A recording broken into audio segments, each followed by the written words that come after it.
Hey there, World Civ students. It is me, Mr. Mori, and today we're going to start World War One. Those of you that normally get notes guides, I'm going to send Miss Wingate that so that you will have that for this because the World War One notes are pretty extensive. This is probably the most dense subject that we cover the whole semester. So you really kind of need to bring your A game. It's very, very important that you pay attention and that you really do this. Not only for this class, but future social studies classes that you will take at Boone County High School. And by that I mean U.S. history, which even with the geography changes that are coming next year, you still have to take U.S. history. So World War I is going to be important in that respect, as well as it's going to be important to know about World War I just for your life in general. It is one of those topics that does come up, and if you understand World War I, you're going to understand a lot of the 1900s, and that's really, really important. This war really does shape the modern world in a lot of ways. So it's really, really important that you understand the war and that you're not an ignoramus, right? You don't want to be that person that is embarrassed because they don't know what the Battle of the Somme is at the age of 30. And you're like, well, that might not never, well, you'd be surprised, watching a movie, a TV show, in conversation with people, you would be surprised how often World War I comes up as a topic, and knowing the general essence of what happened is probably going to be one of those events in history. It's probably a good idea to have a good understanding of it. If you hope to go on to college, your Gen Ed history class will probably also be covering World War I, so you really, really do want to have a good understanding of this conflict. And it really is a very interesting topic as well. It really is a very interesting war. It's not that it's quite complicated on why it started and how it began, and so I think that it's very interesting, and that I think there's a lot of reason why you should pay attention. This is the final full unit of the semester. There is a World War I test. It is 50 multiple choice questions, which will obviously be done like we have done with the last two tests, being Unit 3 and Unit 2, Unit 4 and Unit 3. You will also take a World War I test, and then we'll cover World War II and a little bit of the Cold War, and there'll probably be a quiz on World War II and the Cold War, because as it is appearing right now, unless they change it, which they could, it does not look like we're going to have final exams. So that being said, there's not going to be this big massive test that makes up 10% of your grade. And that is both a positive and a negative for you. Number one, I know the final exam might seem intimidating, but usually kids don't do half bad on it. It actually usually ends up improving the grade a little bit. And how I do finals is, say you're failing and you get a B on the final exam, I would pass you anyway, because you clearly knew the subject matter, just meant that maybe you were a little lazy with your assignments. But now we can't do that, and I'm not going to spend 3 hours typing up the final exam to put into Canvas for one or two people. So it's just not going to happen. Unless, of course, they make it to where we are doing finals. But not to say the number of assignments is starting to get a lot smaller. With this unit, the only assignments that we're going to have are these notes grades, the discussion questions, and then I have all of the worksheets in one document. And it is multiple choice, all of it. So you will read this, and then you would answer the multiple choice questions. And so what that will look like is I will give all of you this document, and it will be set up as quote unquote a quiz in Canvas, and you'll just kind of give your multiple choice options and it will grade it instantly, you know. And the reason why there are some blank pages is because I wanted all the title pages in the print. When I printed out, I wanted all the title pages to be on the front, not the back. It was just a design preference for me. But so you will be doing all, there are quite a few of them. It does take a while. I'm going to give this to you probably whenever we get to the Western Front, because that's what all of it is about. We spend some time on the smaller fronts. That's something for Batman psychology.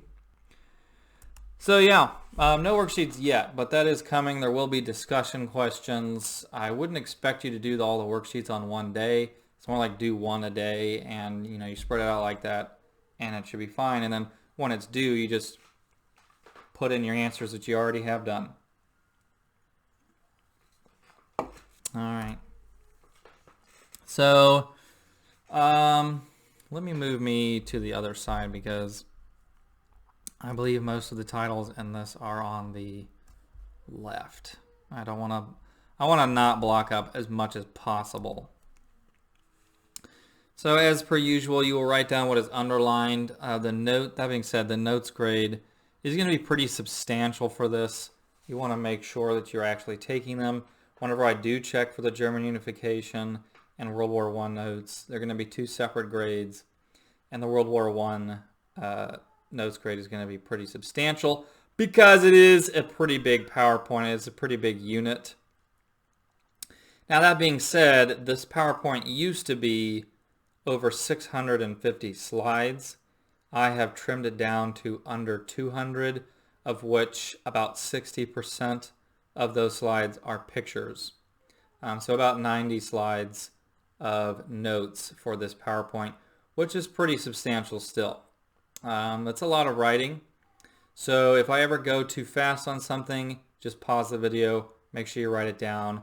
Those of you that have Miss Wingate, or you have the guided notes, I'm going to send Miss Wingate that so that she can send that to you so that you still have that accommodation.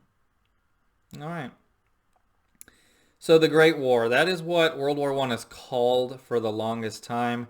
It's called the Great War because up until World War II, why would you call it World War I if there's only one of them? You know what I mean? Like, you wouldn't think of the name World War I. So the World War I, as we know it, was called the Great War for the longest time. The German unification ended in 1871, 43 years of tension of Prussia, Germany, slowly kind of trying to push their dominance. Every country is gaining in nationalism. So it's very tense, but there are 43 years of peace. The Great War will begin in Europe in the year of 1914, and that's definitely a year that you want to remember. I'm not a history teacher that's big on dates, but you want to remember the years in which World War I takes place, and that is 1914 to 1918. You want to remember those years. It's kind of a big deal. It's kind of important. It's one of those dates that you need to remember.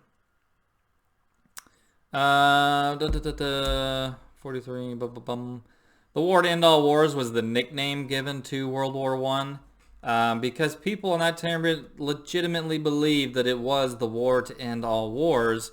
You know, something I like about the Wonder Woman movie is whenever they bring in the character Steve Trevor and they put the lasso of truth on him, you know, they ask him like, well, what war are you fleeing from? He was like, the war to end all wars.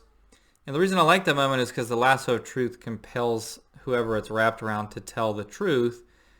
And so from his perspective, the fact that he says the war to end all wars accentuates the point that people in this time period legitimately believed that this would be the last war. Now, in 2020, we see that is obviously very ridiculous to think that that's what would happen. But, you know, back then, I mean, that's what they legitimately thought. So World War I was an extremely bloody war with huge losses of life and little ground lost or won. It pretty much stays in the same set of trenches on the Western Front, at least, for pretty much the entire war. It's fought mostly by soldiers in trenches, which is what you see photographed here. This is a trench It's basically a giant ditch that the soldiers dig. World War I saw an estimated 10 million military deaths and another 20 million wounded. That's just military deaths. The civilians killed is, I think, double that of the soldiers. And that's kind of something that's characteristic of both world wars, is that the vast, vast, vast majority of deaths are not actually soldiers, but civilians. That's you and me, people that are not actually fighting in the war. While many hoped that World War I would be the war to end all wars, in actuality, it is really the peace treaty after World War I, the Treaty of Versailles, directly, and I mean directly, causes World War II. So that kind of backfires on them. So when World War I started, it seemed like the soldiers would be home and triumphant by the end of the year, Christmas of 1914. Yet what began with such high hopes ended with more than 4 years of bloody combat. In the summer of 1914, Europe was ripe for the war. There was a lot of young men that thought that they were going to be heroes and that they were going to be, heroic, young, strapping young men, very handsome in their uniforms. And so they signed up very eagerly, not realizing what war actually is. And that's really the case with just about any war where there's a large gap in between wars. You look at the American Civil War, there hadn't been a war really since 1812. That's like 50 years. It's enough for a new generation or two to rise up. And so they grow up not really knowing what war is, only hearing Grandpa's war stories, and even then it's not really the same thing. Excuse me. I mean, even in Europe, there hasn't been a war in 43 years. So there's a lot of time to give these guys a sense of idealism towards war. There's a lot of guys in our culture today that, they play Call of Duty or Fortnite, and they kind of, they might be obsessed with guns. They want to join the military. They think it's going to be fun and awesome. They watch Deadpool. They think that killing is funny, that it's not a big deal, that there's really nothing to it, And, you'd find that if you actually joined war, that they're terribly, terribly wrong. That actually is very traumatic, both to kill somebody. There's actually a chemical change that happens in the human brain when someone kills somebody. And also just the impact of losing friends and comrades in combat. There's a reason why post-traumatic stress disorder is so common amongst combat veterans. It is not a video game or a walk in the park. You don't respawn with a whole bunch of ammunition. Your bullets run out. It is not a video game. And we know that, obviously. We're not dumb. We know that video games are not real life. But we also, we have never experienced war. Not anybody in our classroom, and not me. So we really can't imagine what it's like, to be honest with you. And even modern warfare is very different than warfare in this time period. So even somebody that's gone through modern warfare wouldn't necessarily understand fully. They would have an idea, but they wouldn't understand fully the scope of what these men were going through, because it is very different. Our warfare is much more civilized, and there's less people on the field at once. So the major powers had formed their alliances cleverly, and all that was needed was a spark to set off the terrible explosion. Apparently I'm a little short on breath. So the causes of the war, and this is really the first chunk of the conflict. And I don't know, how am I doing on time? Because I really am feeling the tiredness, to be honest with you. I'm really struggling. I stayed up late last night. What do I feel like doing? You know what? Let's get through alliances. That'll be a pretty short day of notes, but I'm really feeling it. I'm really worn out. Sorry. I'm sure you're just super bummed out about it. I don't know. Maybe we'll have a discussion page. I don't know. We'll see. I'm just really feeling it all of a sudden. like a wave of tiredness just hit me. Militarism. Okay, there are 5 main reasons for why the war started. And I actually put them all right here in black. These are the 5 major reasons for World War I starting. Now, usually I have our rebel writing assignment on this. I don't think that I'm going to do it at all this time, just because the online school, and I already have like 60 plus psychology essays to grade, so I don't need any more essays. Now, to be honest with you, the essay that we were going to do in here was, well, originally I was supposed to have us do this different essay for Napoleon, but I didn't do it. I just didn't. I just didn't. I might get in trouble for that, but I don't know. I mean, this whole virus thing has kind of changed everything, so as far as your rebel writing assignment, you're not going to have one. Congratulations. You do not have to write an essay for me. I'm just going to use this coronavirus thing as an excuse because it's a pretty good excuse. It's a pretty good reason not to do it. Anyway, so there are 5 reasons for the start of World War I, and you're not going to have to write an essay on it like you would have otherwise. Of course, it was really more of like a multiple choice paragraph. It was really easy. But anyway, I digress. 5 reasons. I want you to picture like a boat, and each of the 5 reasons is a giant barrel of gunpowder.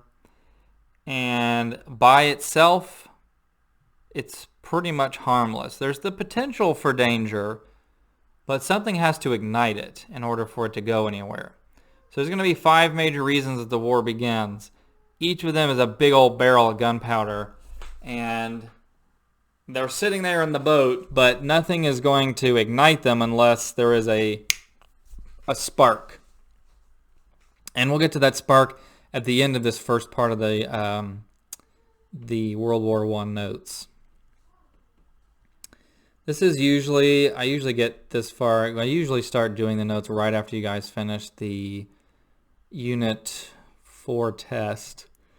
So I don't usually have a whole lot of time on the first day anyway, so we're not really like behind by me cutting it short, and we're not going to be able to watch a movie, so that gives us, and we're not able to play the game, so that gives us like 4 days to kind of spread this out a little bit more. Number 1 is militarism, and that is the belief basically that the military should be, that hey, if we're going to be the best country out there, we need to have the best military. That is ultimately what decides a nation's power. So it's a belief of a government or its people that a country should maintain a strong military capacity and be prepared to use it aggressively to defend or promote their national interests. This will create an arms race both in weapons and the number and size of their militaries. So all the nations of Europe were militaristic, but the governments of Germany and Austria-Hungary were especially militaristic. I'm going to give you some of the numbers here for what their military sizes were, and later on in the notes I will show you what they are later, and you'll notice that the numbers are drastically higher. So I believe by 1914, Germany had 2,200,000 soldiers and 97 warships for their navy. Austria, 810,000, 28 warships. Italy, 750,000 soldiers, 36 warships. France had 1,125,000 soldiers and 62 warships. Russia, 1,200,000 soldiers, 30 warships. And interestingly here, Great Britain, you'll notice that the warships, it's different. Great Britain had 711,000 soldiers, which is really less than anybody else on here, but they have more warships than anybody else because, again, Britain is very reliant on their navy. Well, Germany wants to be the best. They want to be, nationalism. They want to be the best militarily. So they see the British as having the best navy, and they're like, well, I want the best navy. And so in 1900, Kaiser Wilhelm II begins to build up the German Navy. Notice this is Kaiser Wilhelm II, not the first. So this is a different Kaiser than in the German unification. I believe it would be his son. I don't know the exact relation. I'm assuming it's his son, but I could be wrong. It could be his brother or something, or cousin. He announced that he wanted Germans to sail all over the world and take for Germany a place in the sun. Right? They wanted a place in the spotlight. They wanted to rival the British Navy. And, as one country increases its armies or navy, so will all the others feel obligated to do the same. And this is what we call an arms race. Germany has 2 dreadnought boats. Well, England is like, well, dang, that dreadnought boat's bigger than any boat we have. We need to make 4 dreadnoughts.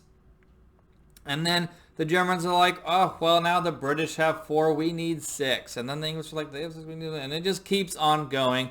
And that is what an arms race is. It does not mean that you are racing only using your arms. It means that you are having almost a competition to see who can make the most weapons and or have the biggest military. So the Germans begin to build the newest, largest, most powerful battleships in the world, and they are called dreadnoughts. Although I really hate the modern Star Wars movies. Star Wars has always kind of had allegorical elements, meaning like symbolic elements to World War I and II. Hitler's, some of his most trusted troops were called stormtroopers, the SS. In World War I, soldiers with flamethrowers were called stormtroopers. There's a lot of parallels, a lot. And so dreadnoughts is actually a name for, I think in episode 8, they refer to this new big ship as a dreadnought. So that's kind of a reference to World War I. Basically, a dreadnought is a ship that is twice the size of what had been previously being made. So it's a big deal. You can see that the gun gets 12 feet. The gun used to be 4 feet the barrel used to be 12 inches. Now the gun is 12 feet, 12-inch barrel. Oh man, I'm tired. Feeling it. I apologize. Britain feels threatened by Germany's new navy, so they increase their own, thus escalation of weapons, thus arms race. The British wanted to continue having their largest navy on earth, having dominance over the water, and so they develop a saying, Britannia rules the waves. They have a song about it. So while Germany wanted a place in the sun, Britain will actually tell Germany, you can have a place in the shade. Basically saying, no. We're going to continue to have the biggest and best navy, and we're willing to go to extraordinary lengths to make sure that that is the case. And they will succeed in that. There is one area in which Germany will always be dominant in terms of the ocean, and that is U-boats, which is another word for submarines. U-boat, underwater boat. It makes sense. And that's going to be a real problem for the British Navy, and really any Navy, because they don't have sonar in World War I. They don't have radar. So you're just sitting there in your boat and suddenly torpedoes are sinking your boat and you have no idea where the submarine is. You don't have sonar, so you can't figure out really where they are. And so that becomes a real problem for the Allied Navy because Germany will have the dominant and vast, much more submarines. So countries do not just allow their weapons to escalate for competition, they multiply their numbers. As I said, I would tell you the numbers of their military later on. So I guess the other numbers were not by 1914. Sorry, I misspoke. So Germany used to have about 2 million something soldiers. By 1914, the first year of the war, they have 8.5 million soldiers. So they have more than doubled their numbers. They doubled it and then doubled it again. That's how aggressive the militarism is. Russia with 4.4, so they about doubled it. France, I think they pretty much tripled it, if I'm correct. And Austria has up to 3 million. So the second big old barrel of gunpowder is the alliances. In 1882, keep in mind that date, there was the Triple Alliance, which formed between Austria, Germany, and Italy. Of course, that's 1882. By the time we get to 1914, the alliances are going to change quite a bit. This is just to say that they were forming alliances for quite some time. In 1894, the alliance with France and Russia. In 1907, Britain joins. That's largely just to try to keep the growing power of Germany in check, and they call that the Triple Entity or Entente, however you want to pronounce it. I like entity because it's a little bit more English and less confusing. The British alliance with Belgium and a naval alliance with Japan in 1902. Meanwhile, Russia has an alliance with Serbia, which we're going to spend plenty of time on as well. So this is kind of a map of what that looks like. Now again, this is not 1914. The alliances are going to change. Italy is not going to be a part of the Central Powers. In fact, Austria actually attacks Italy at one point, trying to get the territories that they had lost during the 7 Weeks' War, during the Italian unification. Country of note, this right here is Serbia. The Ottoman Empire down here, which I have mentioned throughout this course. I have mentioned several times that by the time World War I comes about, the Ottoman Empire is starting to collapse. So you're going to start to see all these little countries, including Greece, start to emerge. And probably the one of most notable interest is Serbia here. I know it's Serbia right here, but you'll notice that there are various things spelled different on this. In English, it's Serbia. So just keep Serbia in mind. And this is a piece of propaganda. And you're like, well, why would alliances create issues? Well, think about it. It's like a domino effect.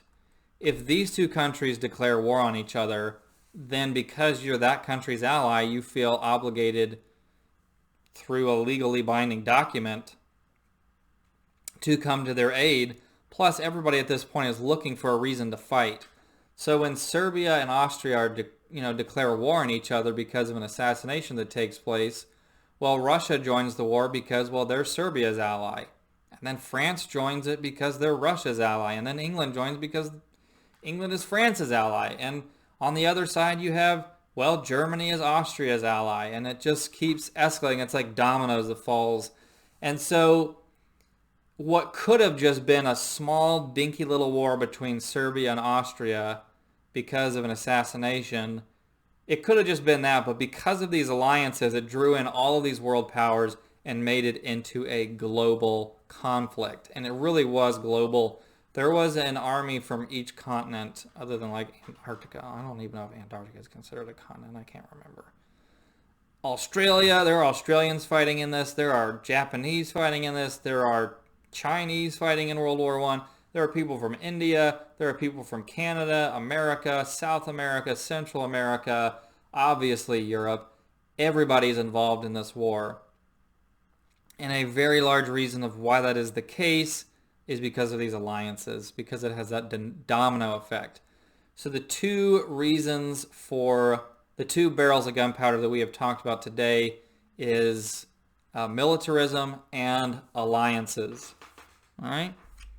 Tomorrow we're going to analyze the third reason, and we're going to look at this piece of propaganda. I'm going to tell you a funny story about me and popcorn. It's probably one of my favorite stories I tell the whole semester. We're going to talk about nationalism, which is a big deal. So tomorrow we're going to get through nationalism. We're going to get through imperialism and unstable governments, and we will end here. That's what tomorrow's will be about. It's pretty much by the end of tomorrow we will be up to the start of the war. What we are focusing on right now is really the setup and the causes of the war, and hopefully you find it interesting. I find this stuff very interesting. I think that World War I is very complex, and the test is thus kind of difficult. But yeah, it's very interesting. It's very complicated. There's a lot of interesting stories in World War One.